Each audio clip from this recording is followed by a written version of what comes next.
ಓಂ ಶ್ರೀ ಗುರುಭ್ಯೋ ನಮಃ. ಹರಿ ಓಂ. ಒಮ್ಮೆ ಶ್ರೀರಾಮಕೃಷ್ಣರ ಸನ್ಯಾಸಿ ಶಿಷ್ಯರಾದ ಸ್ವಾಮಿ ಶಾರದಾನಂದರ ಊಟದ ಬಳಿಕ ಶ್ರೀಮಾತೆಯವರು ಅವರು ಕುಳಿತ ಆಸನವನ್ನು ತೆಗೆದುಕೊಂಡು ತಲೆಗೆ ಮುಟ್ಟಿಸಿಕೊಂಡು ಕೈ ಮುಗಿಯುತ್ತಾರೆ. ಭಕ್ತಿಯೊಬ್ಬಳು ಅದಕ್ಕೆ ಕಾರಣವನ್ನು ಕೇಳಿದಾಗ ಶ್ರೀಮಾತೆಯವರು ಉತ್ತರಿಸುತ್ತಾರೆ, ಗೃಹಸ್ಥರಿಗೆ ತಮ್ಮ ಮನೆಯಲ್ಲಿ ಸಾಧುವಿನ ಪಾದಧೂಳಿ ಸಿಗುವುದೆಂದರೆ ಎಷ್ಟು ಭಾಗ್ಯ.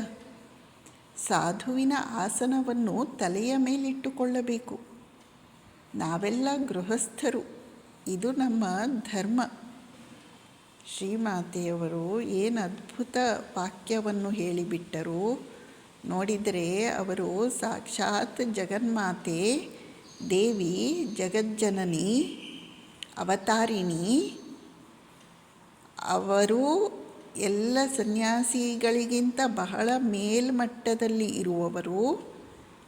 ಆದರೆ ಸನ್ಯಾಸಿಗಳ ಮಹಿಮೆಯನ್ನು ಲೋಕಕ್ಕೆ ತೋರಿಸಲು ಶ್ರೀಮಾತೆಯವರು ಇಲ್ಲಿ ಎಂಥ ಮಾತನ್ನು ಹೇಳುತ್ತಿದ್ದಾರೆ. ಗೃಹಸ್ಥರಿಗೆ ಸಾಧುವಿನ ಪಾದಧೂಳಿ ಸಿಗುವುದು ಅತ್ಯಂತ ಅಪರೂಪ. ಅದು ಅವರ ಭಾಗ್ಯವಶದಿಂದ ಲಭಿಸುತ್ತದೆ. ಮತ್ತು ಸಾಧುವಿನ ಆಸನವನ್ನು ಗೃಹಸ್ಥನಾದವನು ತಲೆಯ ಮೇಲೆ ಇಟ್ಟುಕೊಳ್ಳಬೇಕು.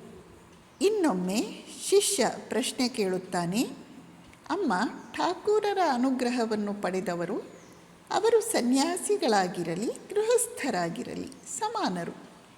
ಅವರು ಒಂದೇ ಗುರಿಯನ್ನು ತಲುಪುತ್ತಾರೆ ಅಲ್ಲವೇ? ಶ್ರೀಮಾತೆಯವರು ಅತ್ಯಂತ ಖಡಕ್ಕಾಗಿ ಹೇಳುತ್ತಾರೆ, ಅದೆಂದಾದರೂ ಸಾಧ್ಯವೇನಪ್ಪ? ಸನ್ಯಾಸಿಗಳಿಗೂ ಗೃಹಸ್ಥರಿಗೂ ಅಜಗಜಾಂತರ. ಸನ್ಯಾಸಿ ದೇವರಿಗಾಗಿ ಮನೆ ಬಿಟ್ಟು ಬಂದು ಕಾವಿ ಹಾಕಿಕೊಂಡಿದ್ದಾನೆ. ಆದರೆ ಪ್ರಾಪಂಚಿಕ ಕೆಲಸಗಳಲ್ಲೇ ತೊಡಗಿರುವ ಗೃಹಸ್ಥನಿಗೆ ದೇವರ ಸ್ಮರಣೆಗೆ ಸಮಯವೇ ಇರುವುದಿಲ್ಲ. ಇಲ್ಲಿ ಶ್ರೀಮಾತೆಯವರು ಸನ್ಯಾಸಿಯ ಮಹಿಮೆಯನ್ನು ಲೋಕಕ್ಕೆ ವಿದಿತಪಡಿಸುತ್ತಿದ್ದಾರೆ. ಸನ್ಯಾಸಿಗಳಿಗೂ ಗೃಹಸ್ಥರಿಗೂ ಬಹಳ ಅಂತರ ಇದೆ. ಗೃಹಸ್ಥರಿಗೆ ಭಗವಂತನ ಸ್ಮರಣೆ ಮಾಡಲಿಕ್ಕೆ ಬಹಳ ಕಷ್ಟ ಆಗುತ್ತೆ.